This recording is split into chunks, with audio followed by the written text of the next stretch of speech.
दोस्तों, स्वागत है आप सभी का मेरे YouTube चैनल लक्ष्यबोध के गुरुजी पर। और आज की इस वीडियो में हम आपको कराने वाले हैं बायोलॉजी के कुछ मोस्ट MCQ जिनके बोर्ड एग्जाम में आने के बहुत ज़्यादा चांस हैं। यानी ये जो MCQ हैं एक दो चैप्टर से लिए गए हैं, जो कि NCERT के एक एक पॉइंट से खोज कर बनाए गए हैं और ये बोर्ड एग्ज़ाम में कई साल पूछे भी गए हैं, जो खासकर क्वेश्चन बैंक में नहीं दिए गए हैं। लेकिन मैंने इसे NCERT के एक एक पॉइंट से खोज कर लिखा है और इन सब चीज़ों के बारे में आज की इस वीडियो में डिस्कस करूंगा। अगर आप हमारे इस चैनल पर नए हैं तो वीडियो को लाइक कर दीजिएगा और चैनल को सब्सक्राइब करना मत भूलिएगा, ताकि आगे आने वाली जो वीडियो सबसे पहले आप तक पहुंच सके। चलिए बिना किसी देर के वीडियो की शुरुआत करते हैं। यहाँ पर मैं आपको कुछ MCQ के साथ साथ कुछ मोस्ट इम्पॉर्टेंट पॉइंट्स के बारे में भी बताऊंगा, जहाँ से आपको बोर्ड एग्जाम में प्रश्न देखने को मिलेंगे। पहला यहाँ पर है कि जल में घुलनशील विटामिन कौन कौन से हैं। मैं आपको ट्रिक भी बताऊंगा साथ साथ। जल में घुलनशील विटामिन कौन है? बी। आप लोग देखते हैं, पहले देखिए, ए से लेकर के तक जो होते हैं वो विटामिन होते हैं। कौन कौन होते हैं? ए, बी, सी, डी, ई, के। यानी आपको ये जो 6 प्रकार के विटामिन्स हैं इनके बारे में आपको मालूम होगा। लेकिन अब इनमें से खोजना है कि कौन सा घुलनशील विटामिन है और कौन सा अघुलनशील विटामिन है। घुलनशील विटामिन का मतलब जो जल में घुल जाए, अघुलनशील विटामिन का मतलब जो जल में न घुले। इन दोनों में मैं आपको ट्रिक बता रहा हूँ पहचानने का। आप लोग कीड़ा का नाम सुने होंगे, कीड़ा, KEDA। कीड़ा, कीड़ा क्या होता है? जल में कभी घुलता है? जल में उसे डालेंगे तो वह पूरा एकदम जल का रंग ले लेगा? नहीं लेगा। यानी जो कीड़ा होगा वो जल में नहीं घुलता। यानी vitamin A, D, E, K जो होते हैं वो जल में नहीं घुलते। इसके अतिरिक्त जो विटामिन बचे हैं, जैसे B और C विटामिन बचे, ये दोनों क्या करते हैं? जल में घुलते हैं, यानी जल में घुलते हैं।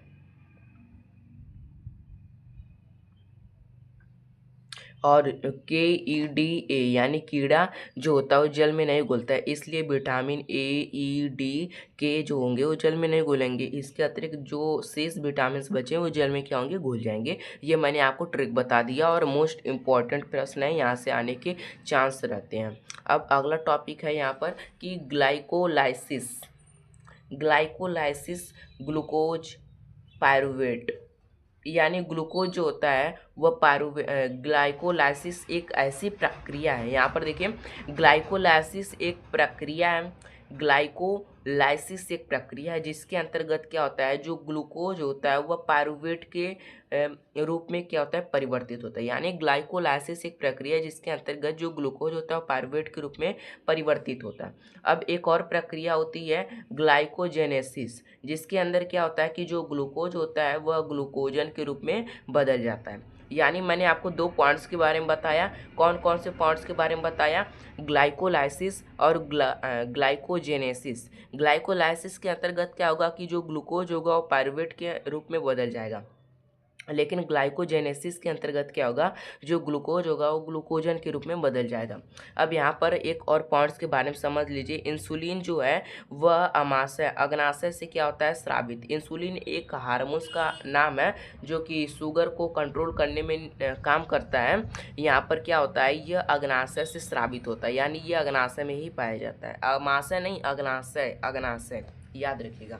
अब यहाँ पर एक और पॉइंट्स है कि गर्मियों के दिनों में किस कारण दोपहर में पौधे मुरझा जाते हैं। इस टाइम गर्मी का मौसम भी चल रहा है और इस टाइम आप जाकर देखेंगे ना तो पौधे हरे भरे रहेंगे सुबह के समय। लेकिन जैसे ही दोपहर होगी उस समय क्या होगा कि जो पौधे होंगे वो झुरमुरा जाएंगे, यानी बिल्कुल मरे मरे से दिखने लगेंगे। इसका कारण क्या है? तो कौन सा कारण है? वाष्पोत्सर्जन की अधिकता के कारण। यानी इसका जो कारण है वो वाष्पोत्सर्जन की अधिकता है।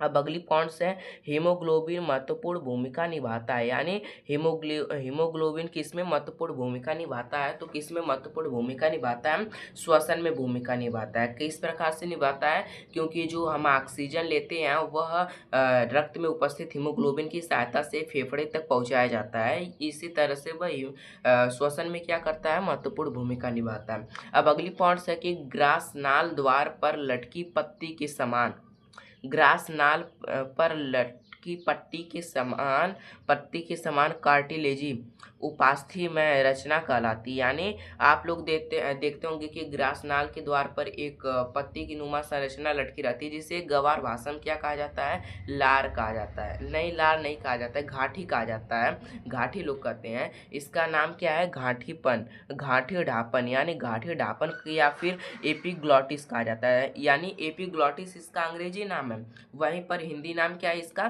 घाटी ढापन। यानी दोनों एक ही नाम है, यह हिंदी नाम है, यह अंग्रेजी नाम है। आपको इन पर जरा सा फोकस करना है। अब अगला पॉइंट है कि फ्लोएम द्वारा भोजन का स्थानांतरण होता है। यानी जो पौधे में फ्लोएम, आपने नाम सुना होगा, फ्लोएम एक प्रक्रिया है जिसके अंतर्गत जो पेड़ पौधों में जो भोजन होता है वो पौधों के विभिन्न भागों तक पहुंचाया जाता है। यह किसके रूप में होता है, तो किसके रूप में होता है, सुक्रोज के रूप में होता है, सुक्रोज के रूप में।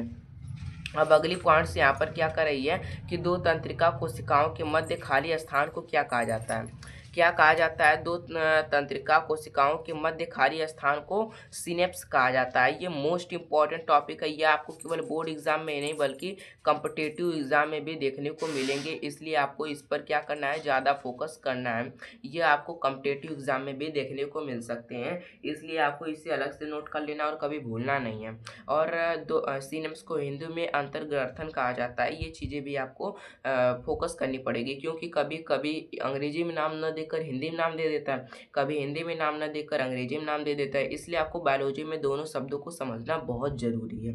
यहाँ पर क्या है, दो तंत्रिका कोशिकाओं के मध्य खाली स्थान को क्या कहा जाता है, क्या कहा जाता है, सिनेप्स कहा जाता है, जिसे क्या हिंदी में क्या कहा जाता है, अंतर्ग्रथन कहा जाता है। अब अगली पॉइंट्स यहाँ पर है कि पीयूष ग्रंथि मस्तिष्क में पाई जाती है। ये पॉइंट भी मोस्ट इंपॉर्टेंट है, आपसे पूछ सकता है कि पीयूष ग्रंथि कहाँ पर पाई जाती है, तो बहुत सारे बच्चे जो होते हैं वो गलती कर देते हैं, इसलिए आपको इस पर फोकस करना है। अब अगली पॉइंट्स यहाँ पर आ रही है कि पादप हार्मोन है, यानी पादप हार्मोन कौन से हैं, तो आपको 5 पादप हार्मोन के बारे में पता होना चाहिए। कौन कौन से हैं, साइटोकाइनिन है, जिब्रेलिन है, ऑक्सिन है, और 2 हैं इसे एफसीसी का हाँ एफसीसिक है, और हमारे पास एक और है जिसका नाम अभी मुझे याद नहीं आ रहा है। यानी 5 हार्मोन्स है, पादप हार्मोन्स, जिनका नाम आपको याद करना। अगर आप इसे याद कर लेते हैं तो प्रश्न घुमाकर कितना भी क्यों ना है आप सॉल्व कर ले जाएंगे। तो यहाँ पर सही ऑप्शन हो जाएगा साइटोकाइनिन होगा। अब यहाँ पर अगली टॉपिक क्या है कि शरीर के संतुलन को कौन नियंत्रित करता है, तो कौन करता है, अनुमस्तिष्क करता है। अनुमस्तिष्क जो होता है वो मस्तिष्क का भाग होता है, जो कि जो मस्तिष्क का सबसे बड़ा भाग होता है अनुमस्तिष्क। यही जो शरीर की सारी क्रियाएं होती हैं इन सब को क्या करता है कि संतुलित या फिर नियंत्रित करने का काम करता है। अब यहाँ पर पॉइंट्स अगली क्या है कि मेडुला क्या है, यानी मेडुला जो है, मेडुला अनैच्छिक क्रियाओं को नियंत्रित करता है। यानी मेडुला जो होता है यह भी मस्तिष्क का एक भाग है, जो क्या करता है कि अनैच्छिक जितनी भी क्रियाएं, अनैच्छिक क्रियाएं का मतलब वे क्रियाएं जो हमारी इच्छा अनुसार नहीं होती, यानी जिन्हें हम नहीं करना चाहते हैं लेकिन फिर भी वे क्रियाएं हो जाती हैं, तो उन्हें क्या कहा जाता है, अनैच्छिक क्रियाएं कहा जाता है। वहीं पोन्स जो होता है वह श्वसन को नियंत्रित करता है, यानी जो हम श्वसन की क्रिया करते हैं ना, इसी को क्या करता है, पोन्स नियंत्रित करता है। वहीं पर मेडुला जो होता है वह अनैच्छिक क्रियाएं, जितनी भी अनैच्छिक क्रियाएं होती हैं उनको नियंत्रित करने का काम करता है। अब ऑक्सिन हार्मोन क्या करता है कि पौधों की वृद्धि करता है, साइटोकाइनिन, यानी पौधों की वृद्धि करता है। अब यहाँ पर है जिब्रेलिन क्या करता है कि फल खिलते हैं, फल खिलते हैं जिब्रेलिन। अब एबीए का मतलब है एब्सिसिक, एब्सिसिक क्या करता है कि पतझड़, यानी जो पेड़ पौधों की पत्तियां गिरती है ना, इसी हार्मोन के कारण गिरती हैं पीली होकर। अब यहाँ पर अगली पॉइंट्स का क्या कहना है कि मेरुरज्जु से निकलने वाली कोशिकाओं की संख्या कितनी होती है, तो कितनी होती है बच्चों, मेरुरज्जु से निकलने वाली कोशिकाओं की संख्या 31 जोड़ी होती है। तो कितनी होती है, 31 जोड़ी। मोस्ट इंपॉर्टेंट क्वेश्चन है, आपको इस पर फोकस करना है। आप अभी से तैयारी करेंगे तो आपके लिए बेहतर रहेगा। अब यहाँ पर वृद्धि हार्मोन स्रावित होता है, यानी वृद्धि हार्मोन्स कहाँ से स्रावित होता है, तो कहाँ से स्रावित होता है, पिट्यूटरी ग्लैंड से होता है। अब यहाँ पर अगली पॉइंट्स का क्या कहना है कि केवल नर में पाई जाने वाली ग्रंथि कौन सी है, तो कौन सी है, प्रोस्टेट ग्रंथि, जो कि नर में क्या होती है, पाई जाती है। अब यहाँ पर अगली पॉइंट्स है मस्तिष्क का भार कितना होता है, कितना होता है, 1300 ग्राम से लेकर 1400 500 ग्राम क्या होता है, मस्तिष्क का भार होता है। आपको इन पॉइंट्स पर फोकस करना है। यहाँ से आपको प्रश्न लड़ते हुए बोर्ड एग्जाम में दिखेंगे, मैं कह रहा हूँ तो आपको पक्का दिखेंगे, इतना आप ध्यान रखिएगा। अब अगली पॉइंट्स यहाँ पर है कि निषेचन के बाद पुष्प का कौन सा भाग फल में बदल जाता है। कौन सा भाग फल में बदल जाता है, अंडाशय जो होता है वह फल में बदल जाता है, लेकिन वहीं पर जो बीजांड होता है वो क्या करता है, बीज में बदल जाता है। यानी आपको एक साथ दो दो चीज़ें याद रखनी है ताकि आगे घुमा कर प्रश्न न बने कि जो निषेचन के बाद पुष्प का कौन सा भाग फल में बदल जाता है, तो कौन सा भाग फल में बदलता है, अंडाशय बदलता है। अगर हम बात करें कौन सा भाग बीज में बदलता है, तो कौन सा भाग बीज में बदलता है, बीजांड बदलता है। इन दोनों पॉइंट्स पर आपको फोकस करना है। अब पराग नलिका में नर युग्मकों की संख्या कितनी होती है, तो कितनी होती है, 2 होती है। नर युग्मक का मतलब है कि परागकण, परागकण कितने होते हैं, 2 होते हैं। प्रत्येक कोष में 2 परागकण होते हैं। आप ध्यान रखिएगा कि परागकण और परागण में बहुत अंतर है। ये इसमें बहुत सारे स्टूडेंट जो होते हैं वो फंस जाते हैं, इसलिए आपको फोकस करना है। अगर आपको ये वीडियो थोड़ी भी पसंद आई हो ना, तो एक प्यारा सा कमेंट कर दीजिएगा और वीडियो को लाइक करके चैनल को सब्सक्राइब कर दीजिएगा। और आप अगली वीडियो किस टॉपिक पर चाहते हैं ये अभी बता दीजिएगा। मिलते हैं किसी अगली वीडियो में नए टॉपिक के साथ, तब तक के लिए जय हिंद जय भारत।